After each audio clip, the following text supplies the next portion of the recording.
Olá, queridos amigos, queridas amigas do nosso Caminhando Juntos, esse projeto do Grupo Espírita Redenção, que a gente gosta tanto, tem tanto carinho, e que estamos mais uma vez reunidos aqui, eu e nosso companheiro Nilo Nogueira, para conversarmos sobre mais um tema da doutrina dos Espíritos, que dessa vez é do livro O Céu e o Inferno. Nós vamos aos nossos cumprimentos ao nosso companheiro. Nilo, tudo bem com você? Tudo em paz? Saúde Olá, boa? olá, Arlindo, tudo bem? Tudo bom. Graças a Deus estamos indo, levando, né? Nos recuperando de um quadro de Covid, mas graças a Deus, de uma forma branda, eu acredito que graças à vacina. Com E vamos certeza. para Com isso, certeza, isso com é muito bom. certeza, né? E meus cumprimentos a todos os companheiros que nos assistem. E vamos para mais um programa, né, Arlindo? Vamos lá É isso estudar aí. mais um pouquinho, né? Essa doutrina maravilhosa. Exatamente. Vamos com muito prazer, muita vontade de bater papo sobre esse assunto aqui tão relevante. Esse tema está no livro O Céu e o Inferno, no capítulo 1, O Futuro e o Nada, que é um tema bastante interessante. Mas eu quero chamar a atenção dos companheiros e companheiras de casa.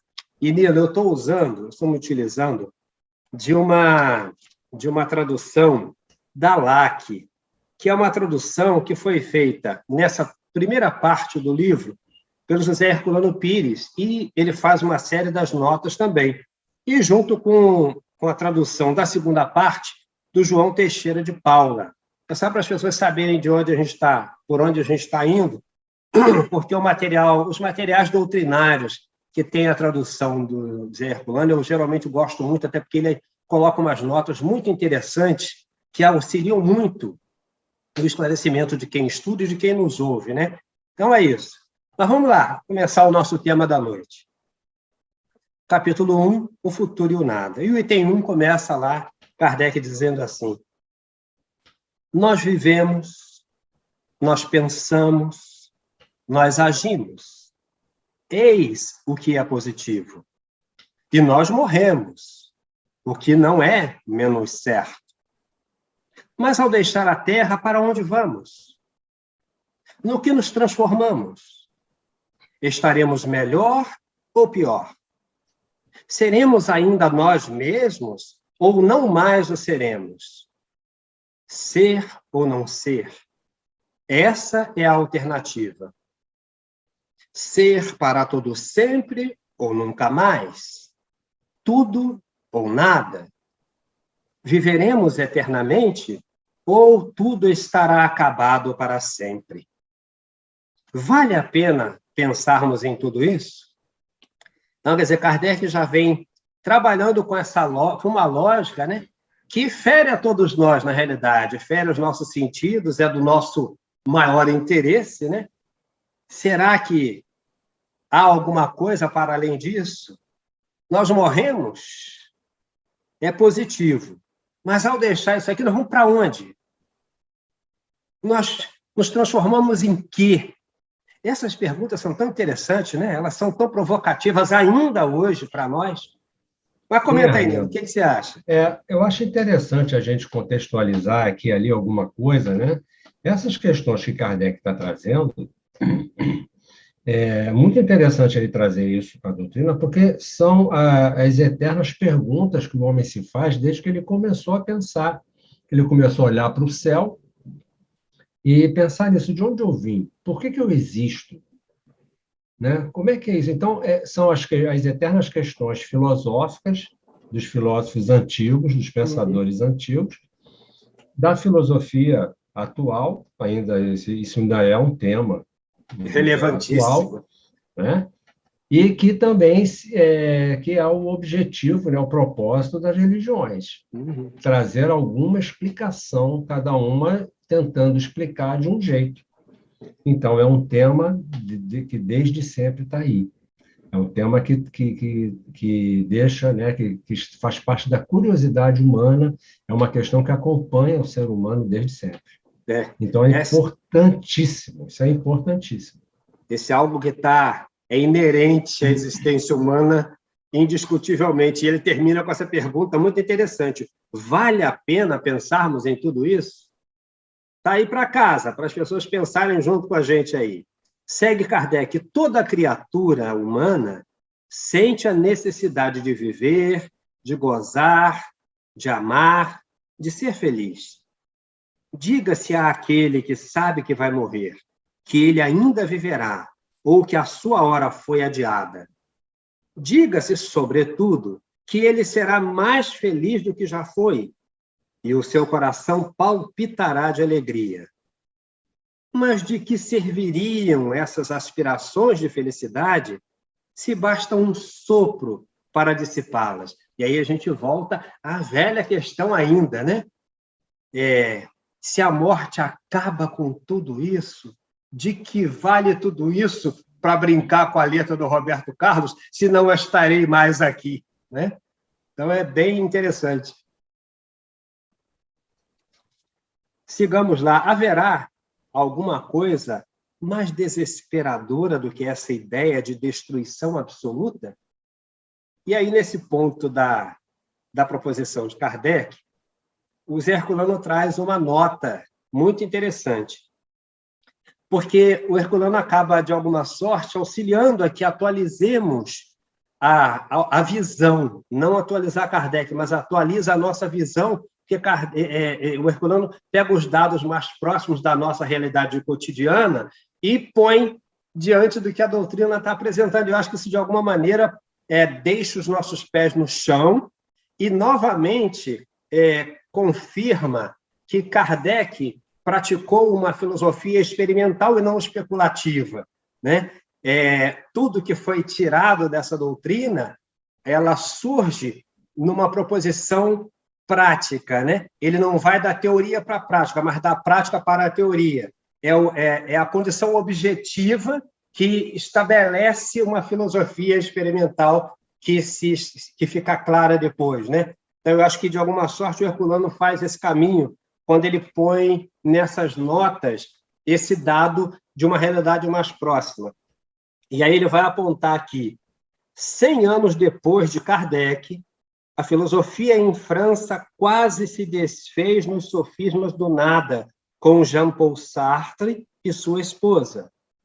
Mas Simone de Beauvoir, companheira e discípula de Sartre, confirma e ilustra as considerações de Kardec ao escrever.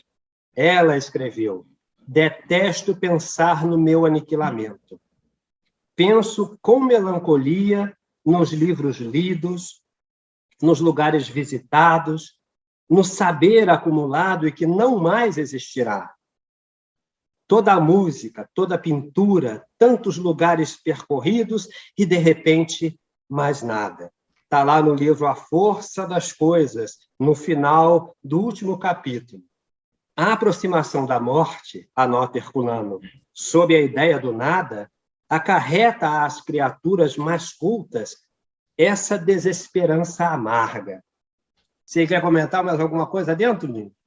Ou podemos seguir um pouco mais? Podemos seguir, porque a minha edição não tem esse comentário. Essa nota?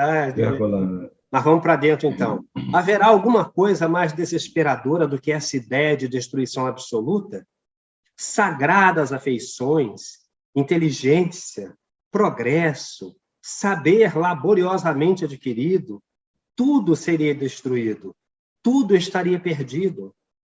Que necessidade teríamos de esforçar-nos para ser melhores, de nos constrangermos na repressão das paixões, de nos fatigarmos no aprimoramento do espírito, se de tudo isso não iremos colher nenhum fruto?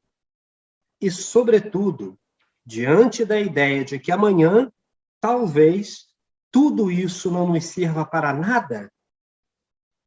Mas, se assim fosse, a sorte do homem seria 100 vezes pior que a do bruto, porque este vive inteiramente no presente, na plena satisfação de seus apetites materiais, nada aspirando para o futuro.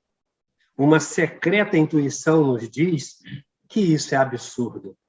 Então, a gente usou a nota do Herculano por conta disso. Kardec vai fazer exatamente o caminho de verificar que, olha, o homem, e a constatação do Herculano é muito rica nesse sentido, né? O homem inteligente, aquele que estuda, que lê, que se reconhece, ele fica chocado com a ideia, e triste e melancólico ao mesmo tempo. Você imagina, eu faço tudo isso, eu estudo, eu leio, estou aqui estudando doutrina espírita, fui à universidade, aprendi, Nilo foi, você de casa foi, nós estamos construindo tudo para amanhã perder tudo isso com a morte. Desalentador demais, desalentador demais. E aí é legal que Herculano pega lá a Simone de Beauvoir, esposa de Sartre, que era um dos pregadores dessa ideia do nada, né? De depois daqui nada há, e a própria Simone expressa esse seu pesar em deixar tudo que foi conquistado aqui para nada. Fala aí, Nilo, se é isso. Kardec começa, né, abordando existe de um lado o materialismo, a visão que acredita apenas na vida em si, enquanto estamos aqui, na matéria, né, no corpo, nas ações, no que a gente pode ver, tocar, e que acabando o corpo acaba tudo, né, o materialismo. Né? Ele começa fazendo uma retórica, né, uma argumentação em cima dessa ideia, a ideia do nada. Ele questionando, será que Deus vai criar a sua criatura preferida, né, que é o homem, é o seu filho preferido, apenas para viver alguns momentos e sofrer a angústia da morte que vai chegar para o aniquilamento total? Será que é para isso que ele criou o homem? Então, ele já começa trazendo essa argumentação, que ele vai desenvolver aqui, mostrando as diversas teorias, as diferentes teorias que, no fundo, trazem um sentido parecido, que é, no final, não restando nada. Né? Que nós vamos seguir aqui e vamos ver. E ele vai abordando essas teorias e argumentando e contra-argumentando brilhantemente, conduzindo o raciocínio pela lógica. Por isso que a doutrina espírita é importantíssima, porque não tem dogma, é raciocínio. Então, e tem conclusões importantes para a gente tirar nesse texto. Exatamente. Vamos seguir. Mas o que é legal, assim, para lembrar já nesse início, quando você fala isso, é lembrar as pessoas esse antidogmatismo. Porque se fosse dogmático, Kardec apresentaria essas ideias como, olha, isso é errado, eu que estou certo aqui. Não é não, ele pega num panorama, põe à mesa e vai trazendo a discussão, vai nos provocando a refletir, vai ver, olha só, onde é que estará a verdade? Será que ela é minha, sua ou dele? Não importa. O que importa é que ela precisa estar aqui apresentada e a gente vai ter o direito de livre pensar sobre o assunto. Né? Ele vai nos conduzindo de maneira bastante inteligente, como não podia deixar de ser. Né? Mas vamos lá. No item 2, Kardec continua com a sua gostosa argumentação. Acreditando que o fim de tudo é o nada, o homem concentra forçosamente todo o seu pensamento na vida presente. Com efeito, não seria lógico preocupar-se com um futuro que não se espera. Essa preocupação exclusiva com o presente o leva, naturalmente, a pensar em si antes de tudo. É, portanto, o mais poderoso estimulante do egoísmo, e a incredulidade é consequente consigo mesma quando chega a esta conclusão. Gozemos enquanto vivemos. Gozemos o mais possível, desde que após a morte tudo está acabado. Gozemos logo, pois não sabemos quanto tempo isso vai durar. E também, quando chega a esta outra conclusão, bastante grave para a sociedade, gozemos de qualquer maneira, cada qual por si, que a felicidade neste mundo cabe sempre ao mais esperto. E aí é o momento em que Kardec aprofunda esse olhar, ou nos conduz para o aprofundamento desse olhar, para percebermos o quanto essa lógica dificulta o trato social, né? Dificulta aquilo que a sociedade precisa buscar como conjunto para a melhoria de si esse conjunto, né? Eu acho que essa provocação que Kardec vai fazendo é muito interessante. Diga, Nilo, o que achas? Ele coloca uma frase aqui que ele traz exatamente essa preocupação com esse tipo de raciocínio. Ele coloca assim: se o escrúpulo religioso restringe a ação de alguns, que freio terão aqueles que em nada creem? Né? Ou seja, essa Uhum. visão de que há o nada depois, o homem acaba e simplesmente é o vazio, né? Essa noção leva a esses questionamentos, Uhum. né? Que ele acabou de dizer aqui, vamos aproveitar o máximo possível, cada um por si, porque depois não vai ter nada mesmo. Isso leva, acho que são as preocupações até sociais, né? Uhum. Essa proposta leva, traz essa questão para nível de preocupação no sentido social, né? Desresponsabiliza com a vida futura, porque se não há futuro, não tenho com o que Pois me é, preocupar. pois é. É, Mas ele se... vai argumentar aqui brilhantemente, ele vai mostrar como isso é um engano, né? O engano que isso é. Vamos lá, vamos seguir. Vamos lá. Se o respeito humano consegue deter alguns, que freio poderia segurar aqueles que nada têm? Eles dizem que a lei humana só protege os mal intencionados e, por isso, aplicam todo o seu talento aos meios de fraudá-la. Se existe uma doutrina malsã e antissocial, é seguramente essa do nada, pois que rompe os verdadeiros laços da sociedade e da fraternidade, fundamentos das relações sociais.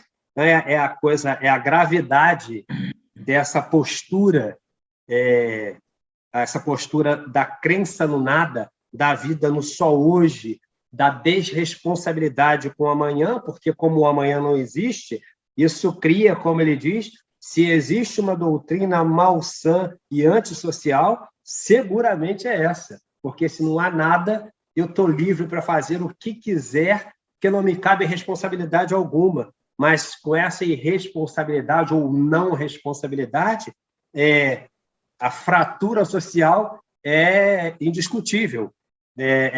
Não se pode fugir dela, porque a sociedade Se perde tudo. ele coloca como se o nome dessa visão é o neantismo, né? Que ele explica que o neantismo, segundo essa ideia metafísica do nada, não haveria lei moral ou direito natural, nem existência após a morte. Portanto, nada a temer ou esperar. A escolha estaria ligada ao resultado e não à intenção de uma ação, consagrando assim a postura egoísta. Então, essa visão do nada depois da morte estimula a posição, a visão egoísta, né? Cada um por si, cada um fazendo aquilo que acha mais interessante. E é cada um mesmo. Aí não tem família, não tem pai, não tem mãe, não tem nada. É nada, é Sou cada eu, um por eu si. e só. É Vamos isso lá, aí. o item 3, ele vai dizer lá, suponhamos que em alguma circunstância todo um povo se convença de que dentro de 8 dias, um mês ou um ano, ele será aniquilado, que nenhum indivíduo sobreviverá, que não restará mais nenhum traço de cada um após a morte. O que faria esse povo durante esse tempo? Trabalharia para se melhorar, para se instruir, se esforçaria para viver? Respeitaria os direitos, os bens, a vida de seus semelhantes? Se submeteria às leis, a alguma autoridade, qualquer que seja, mesmo a mais legítima, a autoridade paterna? Haveria para ele qualquer espécie de dever? E ele responde, seguramente não. E aí nós já vamos concordar que seguramente não mesmo, né? Porque por que trabalhar por algo, para algo que amanhã não tem mais? Se não tem finalidade, não vai atender a mim nem a ninguém. Eu não estarei mais aqui, meus parceiros também não. É tão fragilizador isso, né? Como o Herculano é melancólico, aumenta a melancolia do ser, eu acho. Coloca é uma coisa sem esperança, né? É É, uma coisa desesperançada, né? isso é terrível, isso é terrível. Segue lá. Pois bem, isso não acontece para um povo que a doutrina do nada isoladamente realiza a cada dia. Perdão. Pois bem, isso que não acontece para um povo que a doutrina do nada realiza isoladamente cada dia. O que ele quer dizer é que a doutrina do nada faz isso todo dia isoladamente. Se isso fosse uma regra geral, se isso fizesse corpo de doutrina, ia ser o caos, né? Então, é bem nesse caminho. Se as consequências não são tão desastrosas como poderiam ser, é primeiro porque, na maior parte dos incrédulos, há mais fanfarrice do que verdadeira incredulidade, mais dúvida do que convicção, e porque eles são mais temerosos do nada do que podem parecer. O epíteto de espírito forte alenta-lhes o amor próprio. Em segundo lugar, os verdadeiros incrédulos constituem uma ínfima minoria que sofrem a contragosto a pressão da opinião contrária e são contidos pelas forças sociais. Mas que a verdadeira incredulidade se torne um dia a opinião da maioria e a sociedade estará em dissolução. É o que leva à propagação da doutrina do niilismo. Então, esse momento também interessante, ele chama a atenção primeiro que, felizmente, essa ideia ela não consegue assumir status de cidade, né? De cidadania. Então, ele diz que essa doutrina faz isoladamente aquilo que seria uma derrocada geral para a sociedade se ela assumisse status de fórum geral, né? Agora você veja que interessante, né? Porque apesar disso ter toda uma lógica, a grande maioria não embarca, né? Como ele diz aqui, é uma minoria que acredita nisso, que sim, né? E ou que pelo menos finge acreditar, né? Ou que pelo menos finge acreditar. E desses que acreditam, como você está dizendo, é mais por orgulho, por convicção de valor próprio, querer manter uma posição, né? Como diz Kardec, por espírito de sistema. De sistema, né? Pouquíssimos são aqueles que realmente se dedicam a isso, se acreditam realmente. Então, são muito poucos, o que já é um indício interessante sobre a humanidade, né? É um indício, já é um sinal de algo. Isso mostra, né, alguma coisa a respeito das pessoas, né? Vamos lá, vamos seguir aqui, que essa argumentação é excelente, é muito importante para a gente. Isso me lembra mais uma coisa que Kardec costuma dizer sempre, que quando ele fala dessa concordância universal, e as pessoas podem ter uma ideia equivocada disso, não é assim, é a maioria que sempre vence, não. É porque a gente vai constatando numa situação como essa, que a maioria, por uma intuição, por alguma coisa íntima, não consegue aderir a essa ideia. Olha só. Muito naturalmente, não porque alguém mandou ou deixou de mandar. As pessoas não faz sentido. Tem alguma coisa que não soa lógica na intimidade da maioria. Tipo, não tem lógica, eu vivi a vida toda e nada depois. Então, isso é um freio natural, porque a intimidade do homem criado por Deus e que tem Deus em si, tem como bancar uma história dessa, de um modo geral, né? Então, eu gosto muito dessas ideias. E essa é a diferença, né, Arlindo? De uma teoria que sai da cabeça de uma pessoa, de algumas pessoas, que são sustentadas, é uma teoria criada, né, através do raciocínio, do pensamento lógico, das deduções, né, em comparação com um impulso que é natural do ser humano. Então, tem essa diferença. Exato. Né? E ele vai mostrar aqui, vai falar que quando uma coisa é verdadeira, mais cedo ou mais tarde ela se mostra e isso vira um fato, vira uma verdade, é impossível conter. Né? É interessante. O tempo naturalmente faz com que ela se exponha, né? Com que ela tome o status que lhe cabe. E quando é verdade, meio que reflete uma sensação de um modo geral das pessoas. As pessoas sentem a ressonância com aquilo, né? Quando é verdade. Eu vou trazer a nota do Herculano, que ele aponta lá o que é o niilismo de que fala ali. Um jovem, porque Kardec, na verdade, essa nota é de Kardec, né? Essa nota é muito legal, porque Kardec traz uma nota em cima dessa ideia nihilista. Um jovem de 18 anos sofria de uma doença cardíaca que foi declarada incurável. O veredito da ciência havia sido: pode morrer dentro de 8 dias ou de 2 anos, mas não passará disso. O jovem ficou sabendo e logo abandonou todo o estudo e se entregou aos excessos de toda espécie. Quando lhe mostravam quanto essa vida era perniciosa para a sua situação, ele respondia: que me importa, desde que só tenho 2 anos de vida? De que me valeria cansar a mente? Gozo o tempo que me resta e quero me divertir até o fim. Aí Kardec põe, entre aspas, eis a consequência lógica do niilismo. Mas se esse jovem fosse espírita, poderia responder: a morte só destruirá o meu corpo, que abandonarei como uma roupa usada, mas meu espírito continuará a viver. Eu serei, numa vida futura, o que fizer de mim mesmo nesta vida. Nada do que tenha adquirido em qualidades morais e intelectuais se perderá, porque isso representa uma conquista para o meu adiantamento. Toda imperfeição de que me houver livrado será um passo no caminho da felicidade. Minha ventura ou minha desgraça futura dependem da utilização de minha existência presente. É, pois, de meu interesse aproveitar o pouco tempo que me resta, evitando tudo que pudesse diminuir as minhas forças. Pergunta Kardec, então: qual dessas 2 doutrinas será preferível?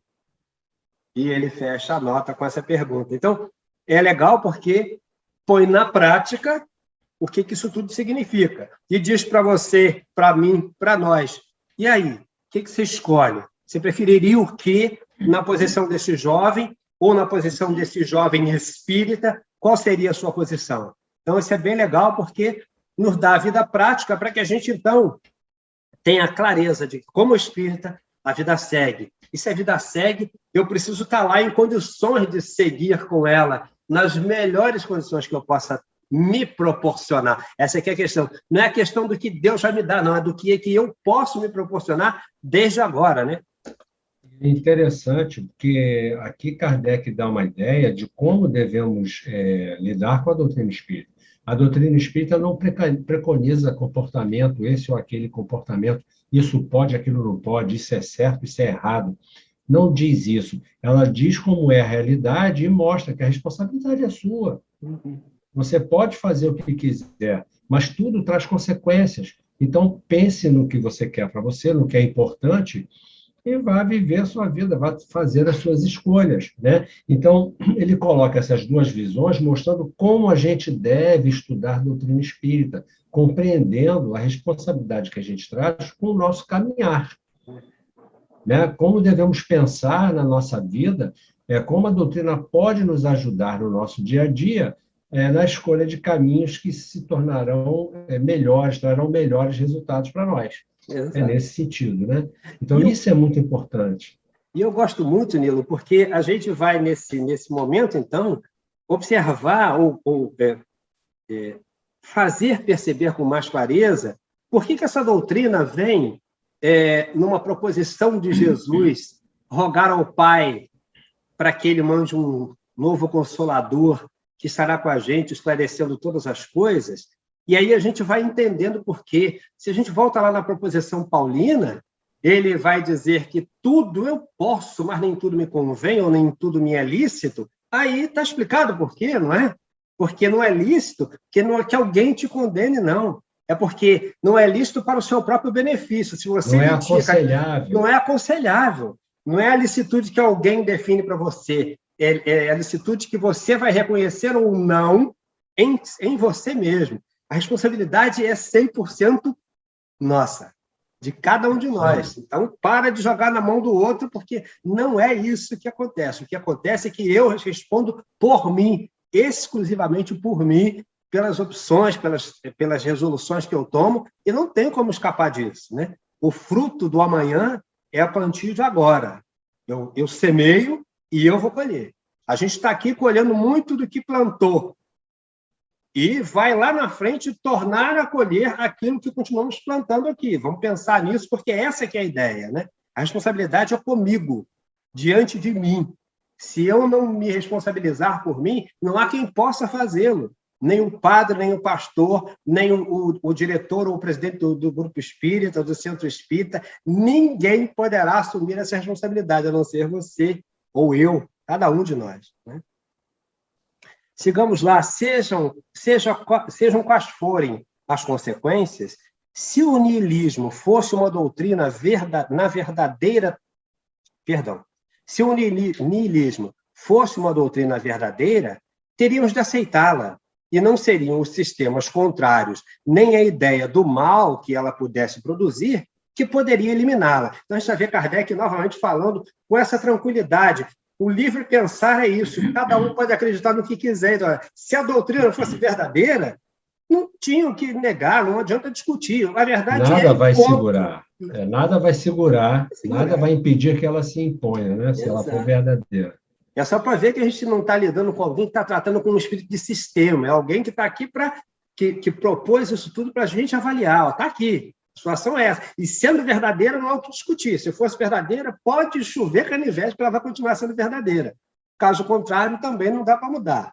Ora, não se pode negar que o ceticismo, a dúvida, a indiferença ganham terreno cada dia, apesar dos esforços da religião em contrário. Isso é positivo, ou seja, isso é verdadeiro, isso é claro. Se a religião é impotente contra a incredulidade, é que lhe falta alguma coisa para combatê-la, de tal maneira que, se ela se imobilizasse, em pouco tempo estaria inevitavelmente superada. O que lhe falta neste século de positivismo, onde se quer compreender para crer, é a sanção das suas doutrinas pelos fatos positivos. E é também a concordância de algumas doutrinas com os dados positivos da ciência. Se ela diz branco e os fatos dizem negro, temos forçosamente de optar entre a evidência e a fé cega. Então, eu gosto muito disso. Eu fico lembrando que, ultimamente, até o companheiro Sérgio Aleixo às vezes faz esse paralelo com o materialismo filosófico de Karl Marx por conta disso, né? As condições objetivas, tem hora que elas são inegáveis. E é um pouco disso que Kardec está falando. Você pode fazer a religião que você quiser, pode pregar o que você quiser, mas quando que a religião diz contraria o fato, danou-se. Você vai malhar em quê? No vazio, não tem. Essa religião fica paralisada, ela se ridiculariza, porque ela não tem suporte na realidade, né? Então, ela perde, como você falou, perde a credibilidade. Se ela não acompanha, se ela não é capaz de acompanhar a evolução moral, intelectual do ser humano, ela se mostra inútil, porque o homem avança. E ele avançando, vai ampliando e a sua compreensão sobre o universo, seus conceitos morais vão se aprimorando também, o seu conhecimento científico também vai se ampliando, e tem certas coisas que não adianta você negar. Não tem como negar. A ciência é uma conquista legítima do homem. É o conhecimento, é o contato do homem com a matéria, com o mundo material, com o universo. E ele vai ouvindo esse conhecimento através da experiência, da investigação, da observação. Não tem como uma religião negar esse conhecimento que já foi conquistado. Então, é o que ele traz aqui. Se uma religião ela traz dogmas, questões que vão contra, que negam esse conhecimento, o destino dela é acabar, é sucumbir, né? Porque é interessante que ele traz aqui, que ele coloca assim: se ela diz branco e os fatos dizem preto, é preciso optar entre a evidência e a fé cega. Então, assim, ou você fica com a evidência da ciência, fica com o fato já conhecido, ou você tem que crer cegamente, esquecer a ciência, né? E isso tem um nome, isso é fanatismo. Né? Você crer cegamente numa coisa que não se explica, isso é fanatismo. Né? Eu acho que tem uma outra coisa que eu acho que se explicita numa situação como essa, é que o homem, né, a humanidade, de modo geral, acabou sempre dando à religião, qualquer que seja ela, um caráter de divino. O que a religião tem de divino é a possibilidade de nos religar com a divindade. Mas isso a ciência também faz, quando ela é a ciência propriamente dita, quando ela busca conhecer, quando ela busca saber para a melhoria do estado de cidadania do homem, ela também é divina. A questão é que alguns homens disseram, olha, a religião é de Deus, o resto é do demônio. Então, complicou, porque, na realidade, nós estamos aqui para avançar em ciência e em moralidade. Então, não há como negar uma coisa ou outra, desde que elas caminhem por onde precisam caminhar. O problema é que passou-se muito tempo uma invadindo o terreno da outra, com certezas absolutas, num espírito de sistema que Kardec costumava chamar a atenção, e, por isso, elas ficaram díspares durante muito tempo. E nós acho que hoje já vimos um tempo em que elas se aproximam nesse paralelismo para dar ao homem aquilo que ele precisa, que é força para seguir em frente. Aumenta essa vitalidade física por conta da ciência. Nós, hoje, homens de 60 anos, não somos mais decrépitos, morrimos aos 20, 30 anos era um caduco. E a gente... Fala. E é interessante esse finalzinho que ele coloca aqui do parágrafo, se você me permite ler. É neste estado de coisas que o Espiritismo vem opor uma barreira à invasão da incredulidade, que naquela época crescia essa visão nihilista, a visão do nada, a visão materialista, né? Exato. É nesse estado de coisas que o Espiritismo vem opor uma barreira à invasão da incredulidade, não somente pela visão dos perigos que ela engendra, mas pelos fatos materiais que tornam tangíveis e visíveis a alma e a vida futura. Então, é que ele já está mostrando a diferença que o Espiritismo faz nesse contexto.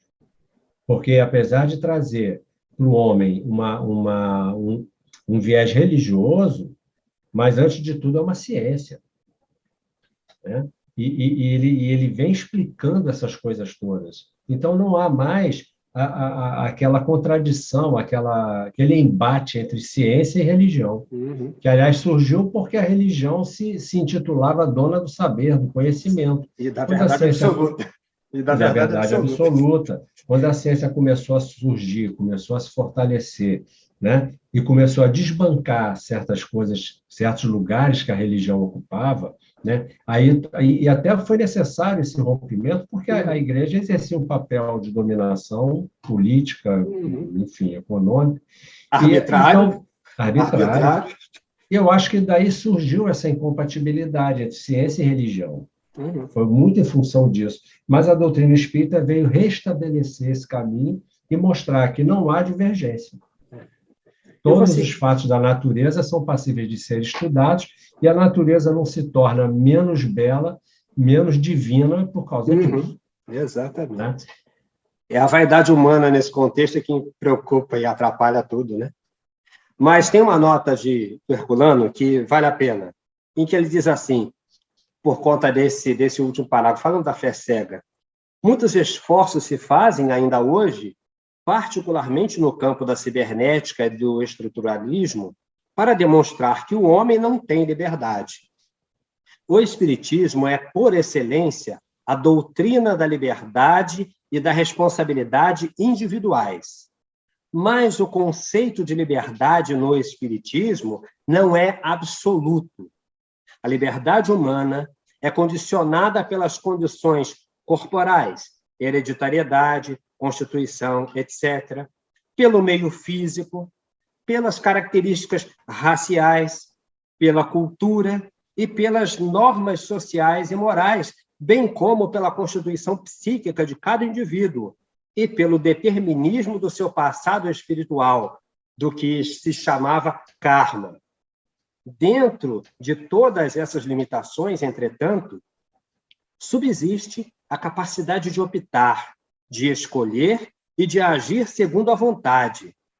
Essa capacidade permite mesmo à criatura abrandar ou romper algumas das limitações que lhe são impostas, até mesmo no plano do que se chamaria karma, onde a lei do amor lhe serve de instrumento para remover ou atenuar consequências nefastas.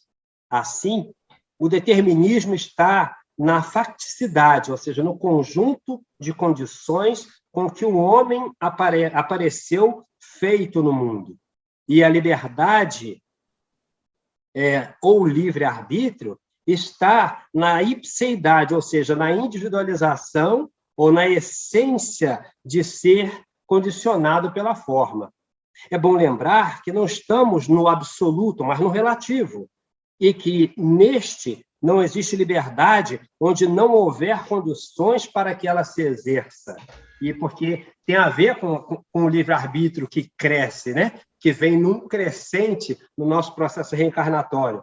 Mas ele, quando chama a atenção dessa questão da liberdade que o Espiritismo defende e apoia, e que ele diz que essa liberdade não é absoluta, é a liberdade condicionada por uma série de fatores que o próprio ser estrutura para si, né, quando vai voltar para cá, e quando está aqui, nesse campo social, nesse meio social, que tem também as suas regulações. Né? Nossa liberdade é uma liberdade necessariamente responsável. Né? É uma liberdade ditada pela capacidade de consciência do ser humano. Essa liberdade ela vai aumentando à medida que ele vai se conscientizando do seu papel na vida em relação a si mesmo e ao próximo. Quanto mais consciência eu tenho, quanto mais responsabilidade eu percebo em relação ao próximo, mais livre eu sou. Né? O inverso também. Quanto mais eu me quanto mais liberdade eu tenho, maior é a minha responsabilidade. Então, essa liberdade é sempre em relação à consciência que o ser tem do seu papel junto aos outros, né? Exato. E até porque quando a gente de alguma maneira tenta tirar essa noção dessa liberdade que é necessariamente limitada, é relativa, a gente vem para a atualidade e vê o sujeito achando que ele pode andar sem máscara na condução, que ele pode ficar do meu lado e não quer saber se eu vou ser contaminado ou não, se eu vou ser levado à morte ou não por essa contaminação, porque eu tenho a liberdade de não usar máscara. Quer dizer, o resto da sociedade não importa, só importa você. Então, é a lógica. Sim, e até socialmente, essa liberdade que a gente coloca, por exemplo, as sociedades mais antigas tinham pouquíssimas liberdades, tinham pouca liberdade. Né? A consciência das pessoas ainda era, com relação à responsabilidade com o outro, ainda era muito pequena. Muito pequeno. E hoje nós gozamos de uma maior liberdade, mas ainda assim é limitada.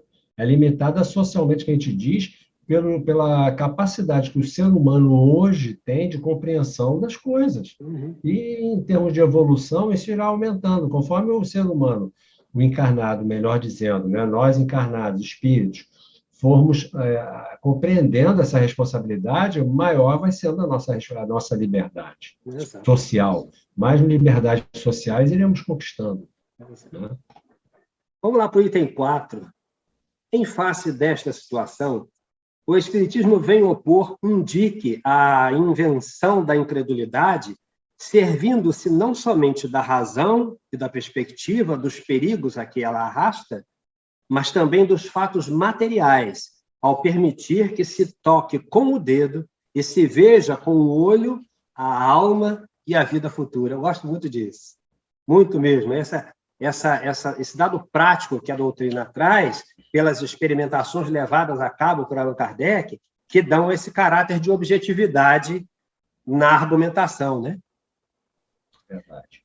Cada qual é livre, sem dúvida, no tocante à crença, podendo crer em alguma coisa ou não crer em nada. Mas os que procuram fazer prevalecer no espírito das massas, e, sobretudo, da juventude, a negação do futuro, apoiando-se na autoridade, seu saber e na ascendência da sua posição, semeiam na sociedade os germes da perturbação e da dissolução, incorrendo numa grande responsabilidade. Então, isso é bem legal também, porque fazer a gente pode. Agora, tem que contar que a gente está assumindo compromissos com as nossas ações, sempre, né? Certo. Seguimos 5. Há uma outra doutrina que se defende da acusação de materialista porque admite a existência de um princípio inteligente além da matéria. É a doutrina da absorção no todo universal. Segundo esta doutrina, cada indivíduo absorve ao nascer uma parcela do princípio que lhe dá a vida, constituindo a sua alma, a sua inteligência e os seus sentimentos. Com a morte, essa alma retorna ao elemento comum e se perde no infinito como uma gota d'água no oceano. Esse panteísmo é uma coisa terrível, né? Essa doutrina é, sem dúvida, um passo adiante em relação ao puro materialismo, pois admite alguma coisa, enquanto o outro não admite nada. mas as consequências de ambas são exatamente as mesmas. Que o homem seja mergulhado no nada ou num reservatório comum é a mesma coisa. Se no primeiro caso ele é transformado em nada, no segundo perde a sua individualidade, o que equivale a perder a sua existência. As relações sociais são igualmente rompidas. O essencial para o homem é a conservação do seu eu. Sem isso, o que lhe importa ser ou não ser? O futuro para ele não existe, num e no outro caso, e a vida presente é a única coisa que lhe interessa e o preocupa. Do ponto de vista das consequências morais, essas duas doutrinas são perniciosas, igualmente desesperadoras. Esta última excitando o egoísmo na mesma maneira que o materialismo. Então, acho que é bem isso, né?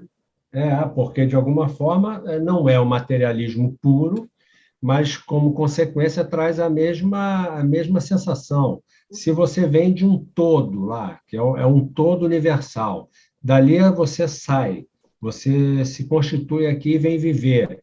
Depois você morre, volta para lá, você se mistura ao todo novamente, você desaparece, você deixa de existir como uma individualidade, né? Então, o efeito final, quer dizer, existe algo além da matéria, que é esse todo universal, porém, em termos de existência pessoal do eu, passa a ser, o resultado é o mesmo do materialismo, do niilismo, né? Ou seja, você deixa de existir a sua individualidade. É verdade.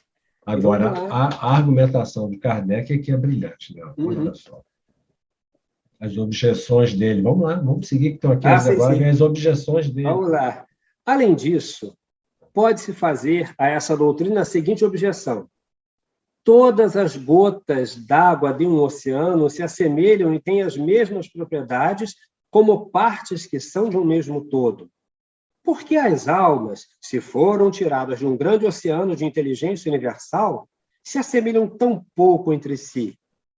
Como explicar a presença do gênio ao lado do idiota? As mais sublimes virtudes junto aos vícios mais ignóbeis?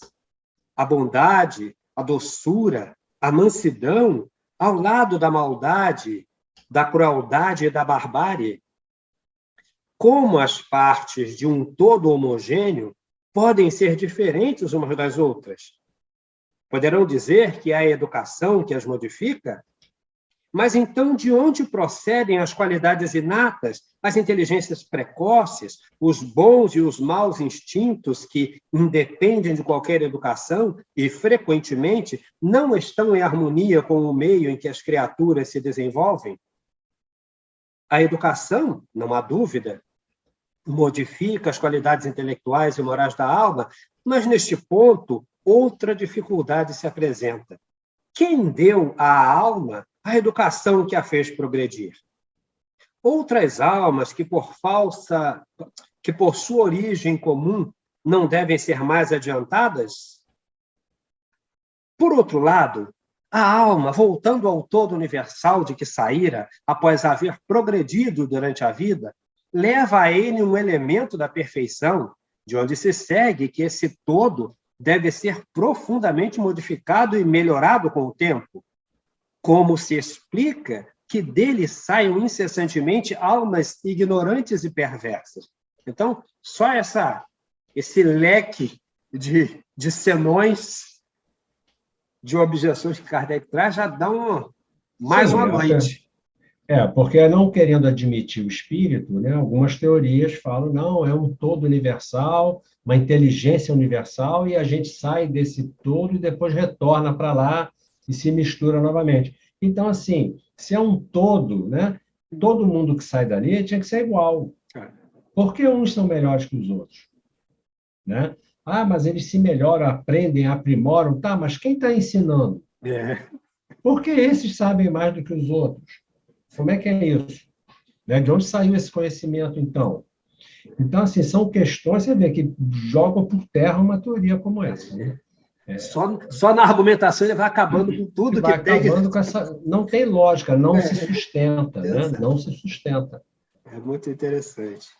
Bom, Nilo, nós vamos ter que parar aí, né? Nosso tempo chegou, efetivamente. Que pena.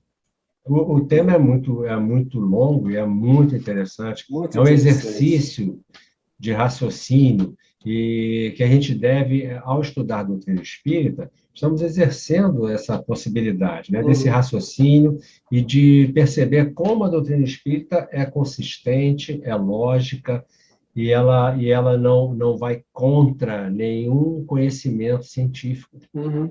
Ela não vai contra nenhum conhecimento científico, né? Ela se baseia em fatos. Essa é a diferença. Não é alguém que acha que as coisas É. são desse jeito, não. Os fatos mostraram.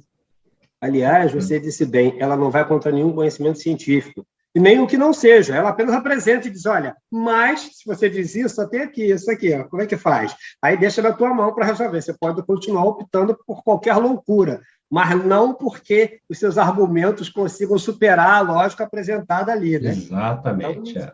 não se impõe a Não ninguém se trata aqui de, não seguir por se aqui ou trata por de, ali. não se trata de defender a doutrina, porque ela não precisa da minha defesa, da sua, ou de quem quer que seja, né? Exato. Ela por si mesma se mostra e o trabalho é tão brilhante, a gente vê que é um trabalho sério, né? E veio para trazer realmente um novo momento na humanidade, para a humanidade, né? E é muito importante que a gente possa estudá-la sempre com um olhar atento, com um senso crítico ligado, justamente para poder perceber esses detalhes, de como ela é brilhante, como ela realmente tem fundamento, né? E lembrar sempre que, de alguma sorte, que Kardec sempre foi um livre pensador, na essência desse termo, porque não impôs a ninguém nada, não pretendeu isso através da doutrina ou de outra maneira qualquer, sempre pautou-se, olha, esses são os fatos, e essas as deduções lógicas possíveis, pelo menos até aqui, dentro disso. E deixa para a gente refletir sobre essas coisas todas. E isso é que faz para nós uma beleza incrível e nos fortalece tanto, porque quando a gente costuma dizer que essa doutrina ela nos esclarece, e à medida em que esclarece, fortalece e anima, justamente por isso, que é essa possibilidade. Ela abre o leque, olha, está aqui. As coisas estão postas aqui e não impostas, elas estão postas para verificação, podem fazer seus experimentos também, podem testar a veracidade dos fatos e tirar suas próprias conclusões. Não há nada aqui que se ponha como cabal, faça sim, porque esse é o caminho. Está aqui, faz quem Exato. quiser. A Né? grande diferença da doutrina espírita é essa. Ela não traz dogmas, você não tem que acreditar ou aceitar nada a priori, né? Porque tudo que está aqui são deduções em cima de fatos, são deduções, são experimentações, verificações de fatos. Então, quando você estuda e entende a doutrina espírita, isso é libertador, isso te torna uma pessoa, um ser pensante, um ser livre, né? Ninguém mais, uma pessoa não vai te enganar com historinha, a lógica, você ensina a perceber a lógica, você aprende, ensina não, melhor dizendo, você aprende a perceber a lógica das coisas, É isso. né? Nilo, eu acho que a gente pode até tentar fazer mais um programa com esse tema. O que você acha? Eu acho Seguir um ótima pouco mais ideia, à porque frente? ainda tem muita Tem coisa aqui tanta pela coisa boa aqui frente, ainda para que vale a ver. pena Acho que pensar. cabe mais um encontro para nós com esse Tem tema. ainda o panteísmo aqui e É, todas as colocações de Kardec, todas as argumentações contra o panteísmo também, que exato, é que são muito riquíssimo ricas, né? para a gente pensar e para a gente entender o porquê que esses raciocínios, essas propostas teóricas não se sustentam. Né? É importante a gente entender isso, nós como espíritas entendermos isso. Nilo, para Eu suas acho despedidas, válido. então. Bom, Beleza. muito obrigado, Arlindo, por mais esse programa, por mais esse momento de estudo. Obrigado a todos que nos assistem, uma boa noite e até uma próxima. Que possamos estar aqui ainda muitas e muitas vezes estudando doutrina espírita. É isso aí. Sou eu quem agradece, Nilo, muito, muito, muito mesmo, que me dá uma animação danada ficar nesses bate-bola, esse bate-papo com você tem feito muito bem a minha vida, a minha saúde. Que E bom, aí, para mim também. amigos e amigas de casa, nós nos despedimos, já deixando vocês para aguardarem um segundo vídeo nosso, tratando ainda desta questão, o futuro e o nada, que é o capítulo 1º do livro Céu e Inferno. E, Nilo, voltaremos aqui ainda para falar um pouco mais, para a gente conversar um pouco mais sobre esse tema. Muito obrigado, muita paz nos corações, muita luz, que Jesus abençoe. Deus conosco sempre é o que importa. Muita paz. Grande abraço, Nildo. Um abraço.